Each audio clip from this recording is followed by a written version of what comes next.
ನಮಸ್ಕಾರ ರೀ ಸ್ನೇಹಿತರೆ, ಕನ್ನಡ ಕ್ರಿಕೆಟ್ ಮಗ ಚಾನಲ್ಗೆ ತಮಗೆಲ್ಲ ಸ್ವಾಗತ. ಬನ್ನಿ ಇವತ್ತಿನ ವಿಷಯ ಬಗ್ಗೆ ಚರ್ಚೆ ಮಾಡ್ತೀವಿ. ಅಂದರೆ ಪಂಜಾಬ್ ವಿರುದ್ಧ ಗೆದ್ದ ನಂತರ ಸಂಜು ಅವರು ಏನೆಲ್ಲ ಹೇಳಿದ್ದಾರೆ ಬನ್ನಿ ಈ ವಿಡಿಯೋದಲ್ಲಿ ಚರ್ಚೆ ಮಾಡ್ತೀವಿ. ಅದಕ್ಕಿಂತ ಮುಂಚೆ ಸ್ಕೋರ್ ಕಂಡುಕೊಂಡು ಬರೋಣ. ಮೊದಲ ಬ್ಯಾಟಿಂಗ್ ಮಾಡಿದ ಪಂಜಾಬ್ ತಂಡದವರು 20 ಓವರ್ನಲ್ಲಿ 147 ರನ್ ಮಾಡ್ತಾರೆ. ಜಾನಿ ಬೆಸ್ಟ್ ಅವರು 15 ರನ್ ಮಾಡ್ತಾರೆ. ಪ್ರಭು ಸಿಮ್ರನ್ ಅವರು ಕೂಡ 10 ರನ್ ಮಾಡ್ತಾರೆ. ಹಾಗೆ ಶ್ಯಾಮ್ ಕರನ್ 6 ರನ್ ಮಾಡ್ತಾರೆ. ಜಿತೇಶ್ ಶರ್ಮಾ 29 ರನ್ ಮಾಡ್ತಾರೆ. ಹಾಗೆ ಲಿವಿಂಗ್ಸ್ಟೋನ್ 21 ರನ್ ಮಾಡ್ತಾರೆ. ಕೊನೆಯಲ್ಲಿ ಶರ್ಮಾ ಅವರು ಕೂಡ ಒಂದು ಅದ್ಭುತವಂತ ಬ್ಯಾಟಿಂಗ್ ಕೂಡ ಮಾಡ್ತಾರೆ. ಒಟ್ಟಾರೆಯಾಗಿ 147ಕ್ಕೆ ಹೋಗಿ ನಿಲ್ತಾರೆ ಅಂತ ಹೇಳ್ಬೋದಾಗಿದೆ. ಇದನ್ನು ಗುರಿ ಬೆನ್ನತ್ತಿ ರಾಜಸ್ಥಾನ ತಂಡದವರು ಸಖತ್ತಾಗಿ 19.5 ಓವರ್ನಲ್ಲಿ 152 ರನ್ ಮಾಡ್ತಾರೆ. ಜೈಸ್ವಾಲ್ ಮತ್ತೆ 39 ರನ್ ಮಾಡ್ತಾರೆ.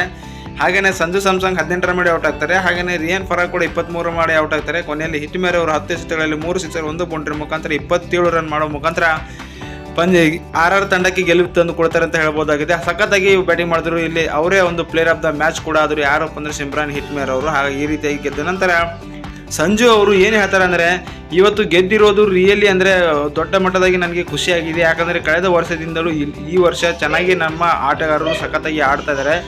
ಆದರೂ ಕೂಡ ನಮ್ಮ ಸಹ ಆಟಗಾರರು ಒಂದು ಸಪೋರ್ಟ್ನಿಂದ ಇವತ್ತು ಗೆದ್ದೀವಿ. ಹಾಗಾಗಿ ದೊಡ್ಡ ಮಟ್ಟದಾಗಿ ಹಿಟ್ಮೇರ್ ಅವರು ಸಖತ್ತಾಗಿ ಆಟ ಆಡಿದ್ರು. ಅವರು 1-2 ಸಿಕ್ಸರ್ ಹೊಡಿತಿರ್ಲಿಲ್ಲ ಅಂದರೆ ನಾವು ಆರಾಮಾಗಿ ಸೋಲ್ತಿದ್ದೀವಿ.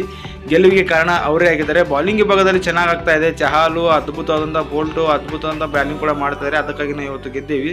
ಪ್ಲೇಯರ್ ಆಫ್ ದ ಮ್ಯಾಚ್ ನಂಗೆ ಇಲ್ಲಿ ಹಿಟ್ಮೇರ್ ಆಗಿದ್ದು ಖುಷಿ ಆಯಿತು ಅಂತ ಕೂಡ ಈ ರೀತಿಯಾಗಿ ಹೇಳ್ತಾ ಇದ್ದಾರೆ. ಒಟ್ಟಾರೆಯಾಗಿ ರೋಹಿತ್ ಶರ್ಮಾ ಮತ್ತು ವಿರಾಟ್ ಕೊಹ್ಲಿ ಅದ್ಭುತವಾದಂಥ ಆಟಗಾರ. ಇವರಿಗೆ ಸೈಡ್ ಹಾಕೋದು ಒಂದು ತುಂಬ ಕಷ್ಟ ಆಗಿದೆ.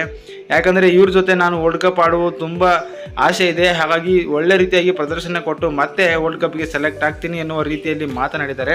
ಏನಂತೀರಿ ಅಂದರೆ ಸಂಜು ಅವರು ವರ್ಲ್ಡ್ ಕಪ್ಗೆ ಸೆಲೆಕ್ಟ್ ಆಗ್ತಾರೆ ಅಥವಾ ಆಗಲ್ಲ ಕಮೆಂಟ್ ಮಾಡಿರಿ. ಸಾಧ್ಯವಾದ ರೀತಿಯಲ್ಲಿ ತಮ್ಗೆ ಇಷ್ಟವಾದಲ್ಲಿ ಕೂಡ ಸಬ್ಸ್ಕ್ರೈಬ್ ಆಗಿರಿ, ಸಪೋರ್ಟ್ ಮಾಡಿರಿ. ನಾವು ಇದೇ ರೀತಿಯಾಗಿ ಲೈವ್ ಆಗಿ ತರ್ತಾ ಇರ್ತೀವಿ. ಧನ್ಯವಾದಗಳು. ಸಿಗೊಂಡ್ರೆ ಮುಂದಿನ ವಿಡಿಯೋದಲ್ಲಿ.